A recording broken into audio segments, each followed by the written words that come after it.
The choppy waters of the Caribbean glistened under the October sun as a massive silhouette appeared on the horizon. The USS Gerald R. Ford, the world's largest and most advanced aircraft carrier, cut through the waves with its imposing presence, a 100,000-ton statement of American military might. Just days earlier, Venezuelan generals had laughed off warnings of U.S. intervention as empty threats from a nation they believed had grown weary of foreign entanglements. Now, as F-35 jets roared across the deck of this floating fortress, that laughter had turned to silence. The expression on the face of Defense Minister Vladimir Padrino Lopez, captured by satellite surveillance as he inspected coastal defenses through binoculars, told the story. Disbelief, mixed with dawning dread. Before we dive into this extraordinary story, tell me in the comments, which city are you watching from? It's incredible to see our historical community spread across the world. And if you're new here, subscribe to the channel and turn on notifications. Each subscription helps us continue unearthing these fascinating stories that shaped our world. Now, let's get to the story. The seeds of this confrontation were planted years before the USS Gerald Ford's deployment to the Caribbean in October 2025. For over 2 decades, Venezuela's government, first under Hugo Chavez and then Nicolás Maduro, had gradually transformed from a democratic state into what many international observers described as an authoritarian regime. The country possessed the world's largest proven oil reserves, yet its economy had collapsed under the weight of mismanagement, corruption, and international sanctions. By 2025, Venezuela had experienced one of history's most severe economic contractions outside of wartime, with hyperinflation reaching astronomical levels and more than 7 million citizens fleeing the country. When Chavez died in 2013, he left behind a country already in decline, but still held together by his charismatic leadership and oil prices that hovered around $100 per barrel. His successor, Maduro, inherited neither his charisma nor his economic fortune. As oil prices plummeted and production declined due to mismanagement of the state oil company PDVSA, Venezuela's economy imploded. By 2018, hyperinflation had reached 1,000,000%. Stores stood empty, hospitals lacked basic supplies, and electrical blackouts became routine. The bolivar, once one of Latin America's most stable currencies, became virtually worthless, with citizens using banknotes as craft paper or carrying around bricks of cash to buy simple groceries. Amidst this chaos, criminal organizations flourished. Most notably Tren de Aragua, which began as a prison gang in the early 2000s in Tocaron Prison in Venezuela's Aragua state, expanded into a transnational criminal network with operations throughout Latin America. What made Tren de Aragua unique was that, unlike traditional criminal organizations that operated in opposition to state power, it seemed to thrive with the tacit approval of Venezuelan authorities. The gang effectively controlled Tocaron Prison, complete with a zoo, swimming pool, disco, restaurant, and bar, from where its leader Hector Niño Guerrero Rustenford Guerrero Flores directed criminal operations across the region. Simultaneously, high-ranking officials within Maduro's government allegedly participated in drug trafficking through what became known as the Cartel de los Soles, named after the sun-shaped insignias worn on Venezuelan military uniforms. Former military intelligence chief Hugo Carvajal, who had been extradited to the United States in 2023, provided testimony implicating numerous generals and government officials, including Maduro himself. The structure was less a traditional cartel and more a loose network of corrupted officials using state power to facilitate drug trafficking, primarily cocaine from neighboring Colombia. Both groups would later be designated as terrorist organizations by the United States government. The July 2024 presidential election in Venezuela marked a crucial turning point. When Maduro claimed victory despite widespread evidence suggesting he had lost to opposition candidate Maria Corina Machado, international observers condemned the results. Independent exit polls had shown Machado winning by more than 20 percentage points, but the government-controlled Electoral Council declared Maduro the winner with 51% of the vote. Protests erupted across Venezuela, leading to violent crackdowns by security forces. At least 32 protesters were killed, and more than 1,000 were detained. The United States, along with several Latin American countries, refused to recognize Maduro's government. What had been a tense diplomatic standoff began to escalate into something more dangerous. In January 2025, shortly after his inauguration for a second term, President Donald Trump signed an executive order designating Tren de Aragua and several other Latin American criminal organizations as foreign terrorist organizations.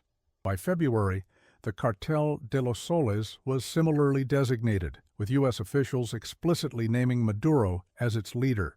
The bounty for information leading to Maduro's arrest increased from $15 million to see an unprecedented $50 million by August 2025, a figure typically reserved for the world's most dangerous terrorist leaders. The designation allowed U.S. authorities to use military assets in counterterrorism operations and provided the legal framework for more aggressive actions. Inside Venezuela's defense ministry, the response to these designations and the increasingly hostile rhetoric from Washington was dismissive. Defense Minister Vladimir Padrino Lopez and the military high command, many of whom had been sanctioned by the U.S. for corruption and human rights abuses, assured Maduro that the Americans were bluffing. The Yankees speak loudly but carry a small stick, General Antonio Benavides Torres reportedly told colleagues during a staff meeting in June. They have no appetite for another foreign adventure after their failures in the Middle East. Look at their politics, added Admiral Remigio Ceballos, head of Venezuela's Strategic Operational Command. Their country is divided. Half their population would oppose any military action. They make threats because it plays well with their base, but they will never follow through. This assessment, shared among the senior leadership, led to increasingly provocative behavior, including allowing known drug trafficking vessels to operate openly from Venezuelan ports. This confidence wasn't entirely misplaced. For decades, the United States had been reluctant to engage in direct military confrontation in Latin America, mindful of the region's painful history of U.S. interventions during the Cold War. The legacy of operations in Guatemala, Chile, Nicaragua, and elsewhere had created deep resentment toward American interference in the region. Even during the Trump administration's maximum pressure campaign against Venezuela from 2017-2021, military action had remained off the table. By mid-2025, however, the calculus in Washington was changing. The Trump administration's focus on Venezuela intensified as the illegal drug crisis in the United States worsened. Synthetic opioids like fentanyl, primarily sourced from Mexico, had dominated headlines for years, but cocaine trafficking was experiencing a resurgence. Official statements from the White House increasingly linked Venezuela's government to the flow of narcotics into American cities. While experts debated the extent of Venezuelan involvement in drug trafficking, the country wasn't a significant producer of coca, the raw material for cocaine. The narrative gained political traction. United Nations data showed that Colombia remained the primary source of cocaine, with production actually increasing under President Gustavo Petro's administration. Nevertheless, addressing the narco-terrorist threat from Venezuela became a central theme of President Trump's domestic agenda. Venezuela has become a narco-state, declared Secretary of State Marco Rubio in a September address to the Organization of American States. We have evidence that high-ranking officials, including Maduro himself, are profiting from the poisoning of American communities. This is no longer just about politics or ideology, it's about the security of our nation and the safety of our citizens. In early September 2025, the U.S. began striking vessels in the Caribbean allegedly involved in drug trafficking. The first strike killed 11 people aboard a boat that U.S. officials claimed was operated by Tren de Aragua members. The attack, conducted using missiles fired from a U.S. Navy destroyer occurred in international waters approximately 150 miles northwest of Venezuela's Paraguana Peninsula. Within weeks, 9 more vessels had been targeted, with the death toll rising to over 40.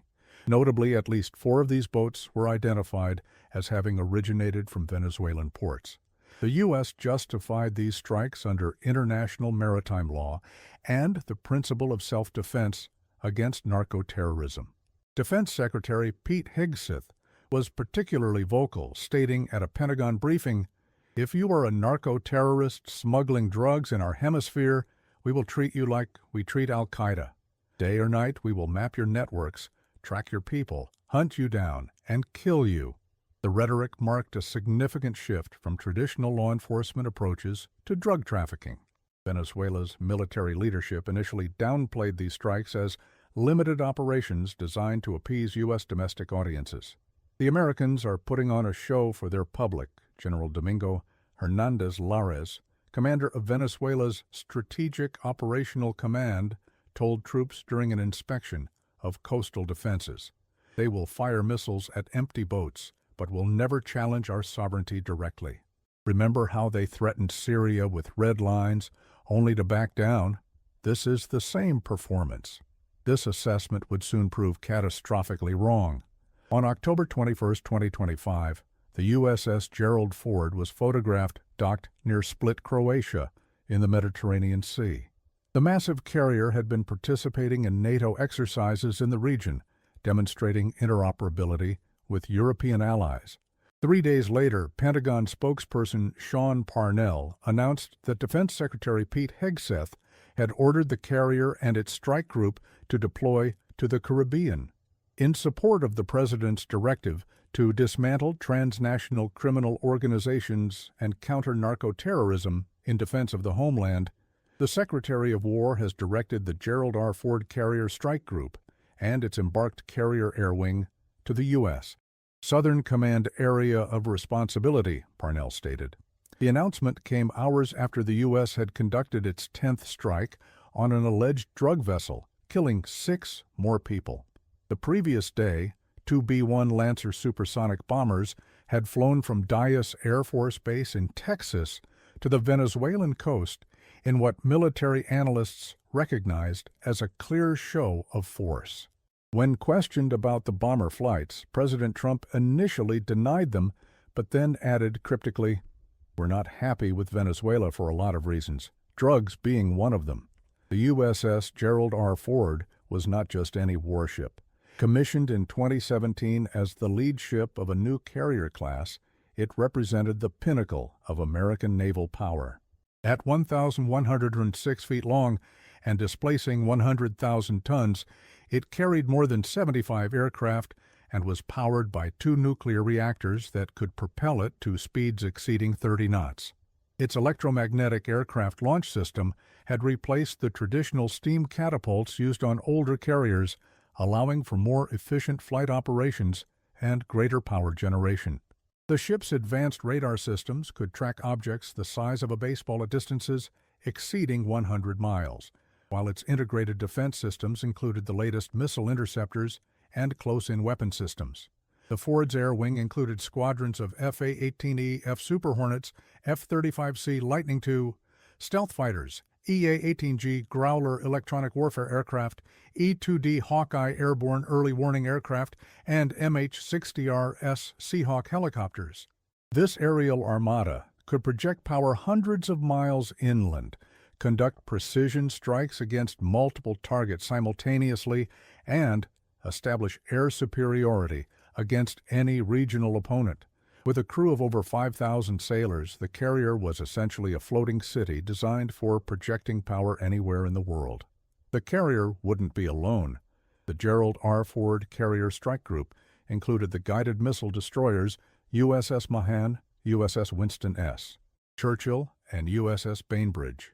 Each of these Arleigh Burke-class destroyers carried Tomahawk cruise missiles with a range of over 1,000 miles, and the Aegis combat system capable of tracking and engaging multiple air and surface threats. These ships would join an already substantial U.S. military presence in the region, the amphibious assault ship USS Iwo Jima, multiple other surface warships, at least one nuclear submarine, a squadron of F-35 fighters based in Puerto Rico, and MQ-9 Reaper drones. In total, more than 10,000 U.S. military personnel were now deployed to the Caribbean, the largest American military presence in Latin America since the 1989 invasion of Panama. The Venezuelan military's confidence evaporated overnight. Monitoring stations tracked the Ford's progress as it crossed the Strait of Gibraltar, heading west toward the Atlantic. Intelligence reports indicated it would take approximately 10 days for the carrier to reach its operational area off Venezuela's coast. For the first time since the crisis began, panic spread through the upper echelons of Venezuela's armed forces. "We have miscalculated," admitted General Fabio Zavarse Pabon, commander of the National Guard, during an emergency meeting of Maduro's security cabinet. "The Americans are not bluffing. This is not Syria or Afghanistan. This is their backyard, and they are bringing their most powerful weapons." Defense Minister Pedrino Lopez, who had previously assured Maduro of Venezuela's readiness for any confrontation, now presented a sobering assessment. Despite years of arms purchases from Russia and China, the Venezuelan military stood no chance against the assembled American firepower. Venezuela's air defense system, based primarily on Russian S-300 surface-to-air missiles, and a small fleet of aging Sukhoi Su-30 fighters, was outmatched by the Ford's air wing. The S-300 systems, while formidable when first acquired, had suffered from poor maintenance and lack of spare parts due to international sanctions. Experts estimated that fewer than half of the original batteries were fully operational. The country's navy, consisting mainly of patrol boats and a few frigates, could do little against American destroyers and submarines. Most critically, years of economic crisis had degraded Venezuela's military readiness, with fuel shortages limiting training exercises and corruption diverting maintenance funds. "Our pilots average 6 flight hours per month," reported Air Force Commander Major General Jose Rafael Silva Aponte, far below the minimum standards for combat readiness. "The Americans' pilots on that carrier fly more hours in a week than ours do in a year. If it comes to air combat, it would be a massacre." Publicly, Maduro remained defiant. On October 24th, hours after the Pentagon's announcement, he appeared on state television to announce the mobilization of Venezuela's Bolivarian militia, civilian volunteers with minimal military training, to defend the 2,000-kilometer coastline. In a theatrical display, he claimed the deployment of 5,000 Russian-made Igla-S anti-aircraft missiles to key air defense positions throughout the country. "Every inch of our sacred soil will be defended," he declared, standing before a large map of Venezuela. "The empire will face a people ready to fight for their sovereignty." Military analysts noted this was likely an exaggeration, as Venezuela probably possessed far fewer functional missile systems. Behind closed doors, however, Maduro was increasingly desperate. Communications intercepted by U.S. intelligence revealed frantic outreach to traditional allies Russia, China, Cuba, and Iran, seeking diplomatic intervention or military assistance. None was forthcoming. Russia and China, while critical of U.S. actions, were unwilling to risk direct confrontation over Venezuela. Moscow had already suffered diplomatic isolation and economic sanctions over its actions in Ukraine, and was not prepared to open another front of tension with Washington. Beijing focused on economic competition with the U.S. and regional issues in Asia, similarly declined direct involvement. Cuba, itself vulnerable to U.S. pressure, could offer only moral support. President Miguel Díaz-Canel reportedly told Maduro in a secure phone call, "We stand with you in solidarity, but you must understand our limitations. We cannot risk provoking the Americans when they are in this mood." Iran, dealing with its own regional challenges in the Middle East, similarly declined to become involved beyond rhetorical support at the United Nations. The situation was made worse by fissures within Venezuela's government. Intelligence sources reported that several military officers, particularly those implicated in drug trafficking, were considering their options should the regime collapse. Some had begun moving family members and assets abroad. Others were reportedly making discreet contact with American officials through intermediaries, offering information in exchange for immunity. As the carrier group approached Venezuelan waters in late October, Maduro made an uncharacteristic public plea.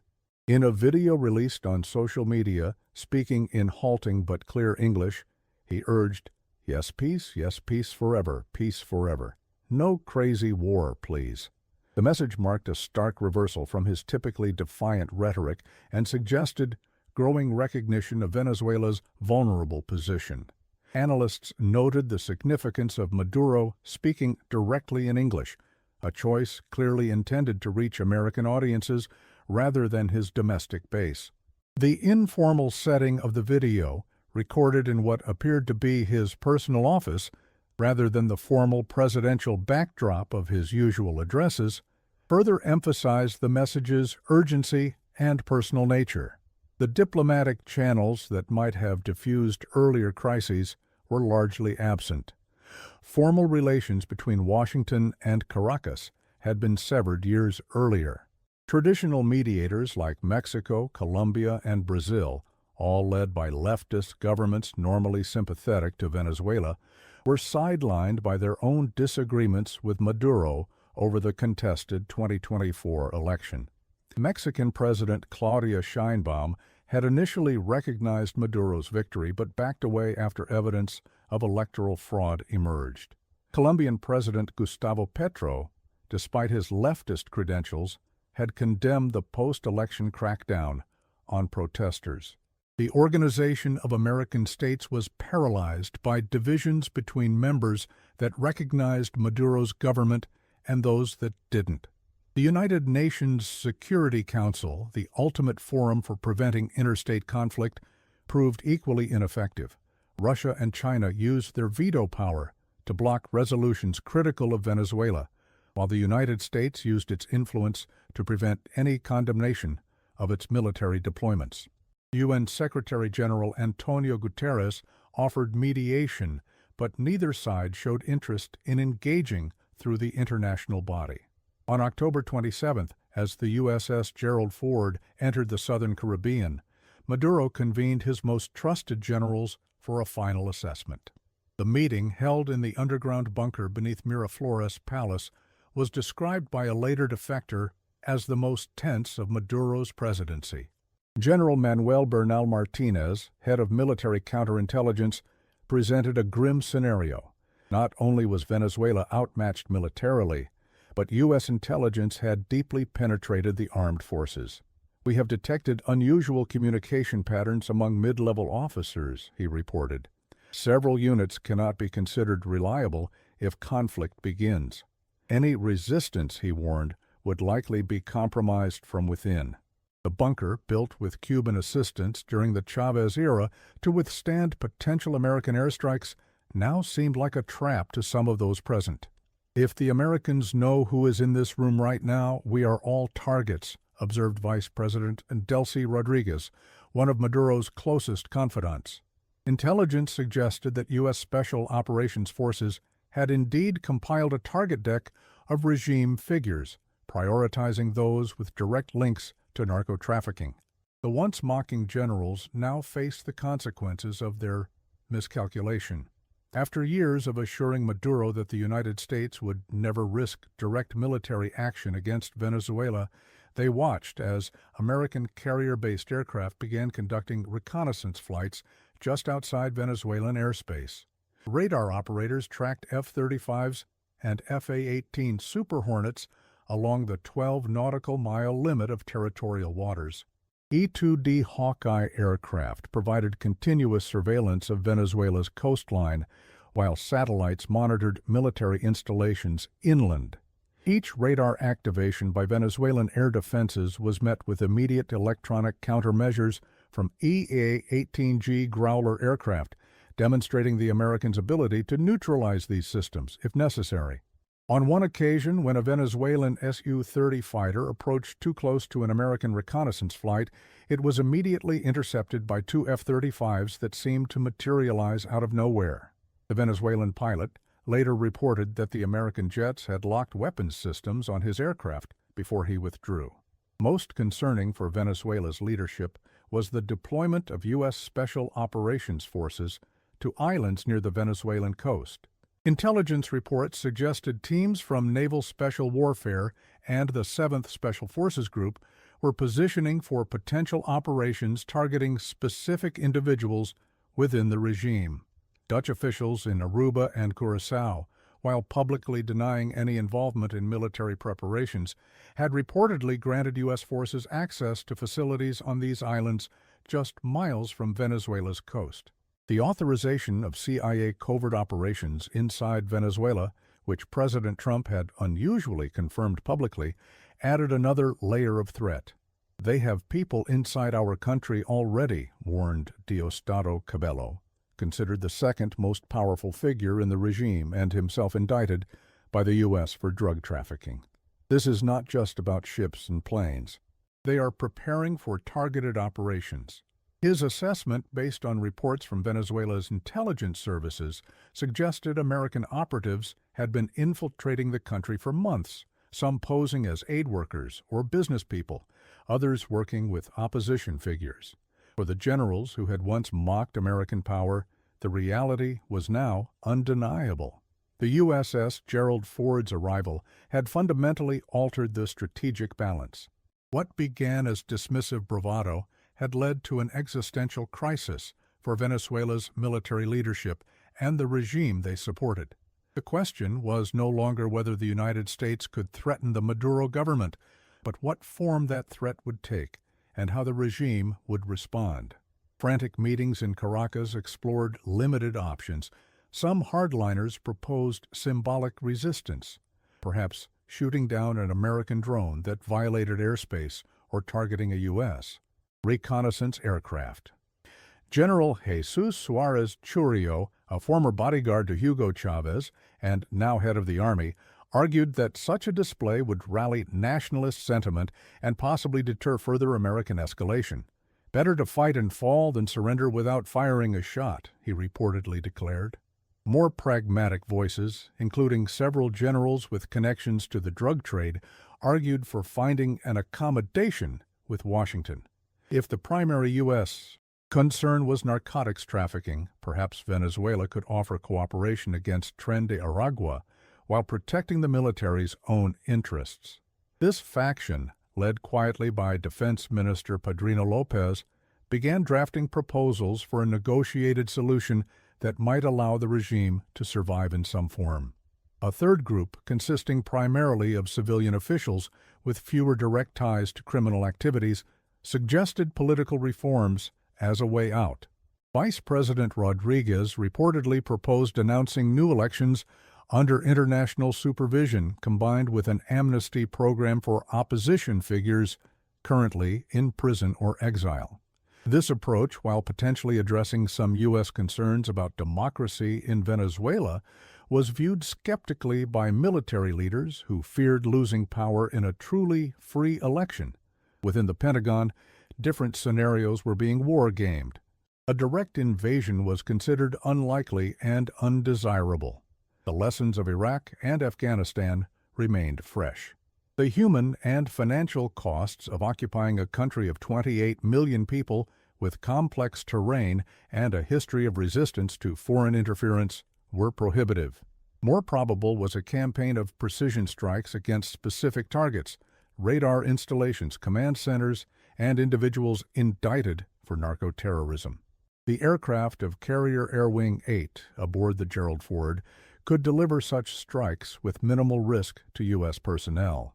Another option was a decapitation strategy, targeted operations against Maduro and his inner circle, potentially combined with support for opposition figures or dissident military elements. Such an approach carried risks of chaos and civil conflict, but might achieve U.S. objectives without a prolonged military engagement. The presence of special operations forces in the region suggested this option remained on the table. Economic pressure, already severe through years of sanctions, could be intensified by a naval blockade. The Gerald Ford's strike group, combined with other U.S. naval assets in the Caribbean, could effectively cut Venezuela off from maritime commerce. Given the country's dependence on oil exports and imported food, such a blockade could quickly render Maduro's position untenable.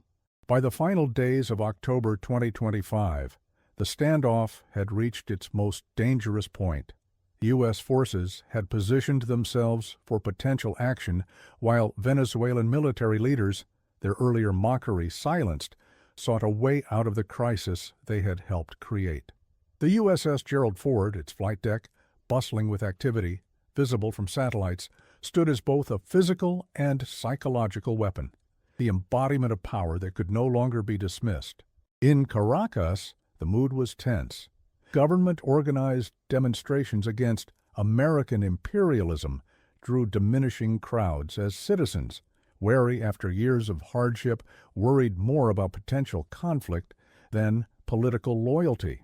Lines formed at grocery stores as people stockpiled food and supplies. Wealthier Venezuelans with means to leave headed for the Colombian and Brazilian borders, while foreign embassies began evacuating non-essential staff. At military bases across Venezuela, morale was crumbling. Junior officers, less implicated in the regime's criminal activities and more aware of the hopeless military imbalance, questioned the wisdom of resistance. In at least 2 instances, unit commanders had to suppress mutinous talk among their troops. The Bolivarian National Guard, responsible for internal security, redeployed forces from the coastline to potential trouble spots in major cities, suggesting greater concern about domestic unrest than external attack. The crisis that began with Venezuelan generals mocking American resolve would ultimately be resolved through diplomacy rather than direct conflict. On November 2, 2025, after intensive back-channel negotiations facilitated by Norway and Mexico, Maduro announced a series of measures aimed at addressing U.S. concerns. These included cooperation with American drug enforcement agencies, the expulsion of known Tren de Aragua leaders from Venezuela, and a commitment to internationally supervised elections within 18 months. In return, the United States agreed to gradually reduce its military presence in the Caribbean and consider easing some sanctions conditional on verified compliance.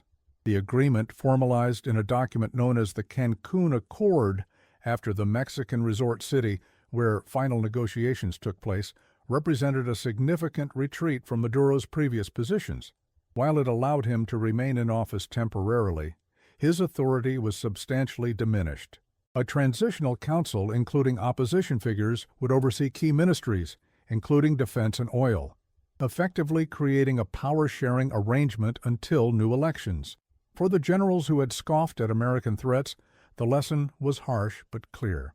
The USS Gerald Ford's deployment had exposed the hollowness of their bravado and the vulnerability of their position.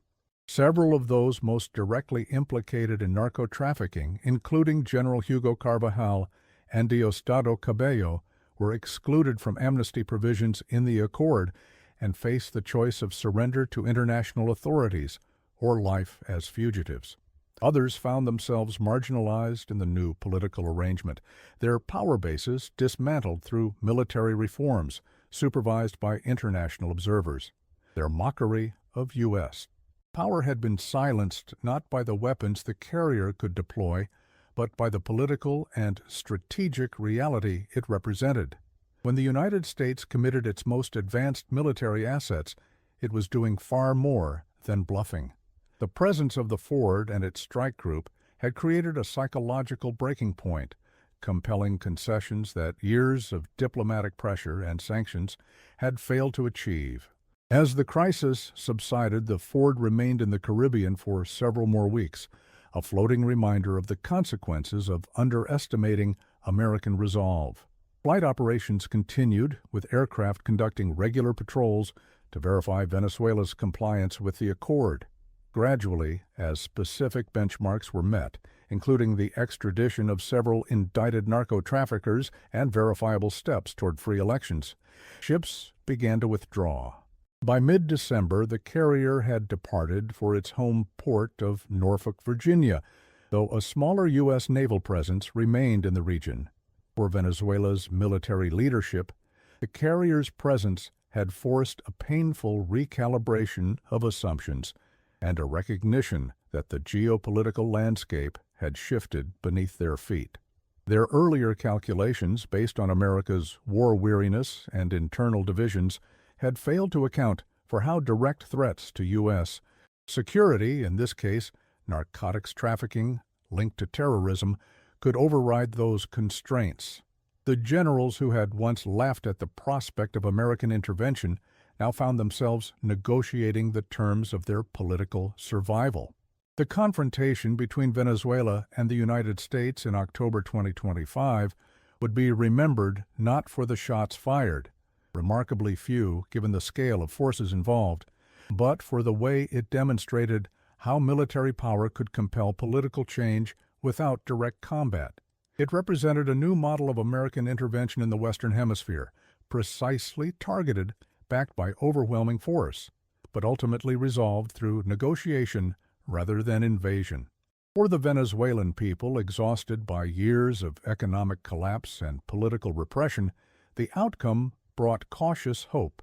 While the road to genuine democracy remained uncertain, the departure of some of the regime's most corrupt elements and the prospect of internationally supervised elections offered a potential path forward.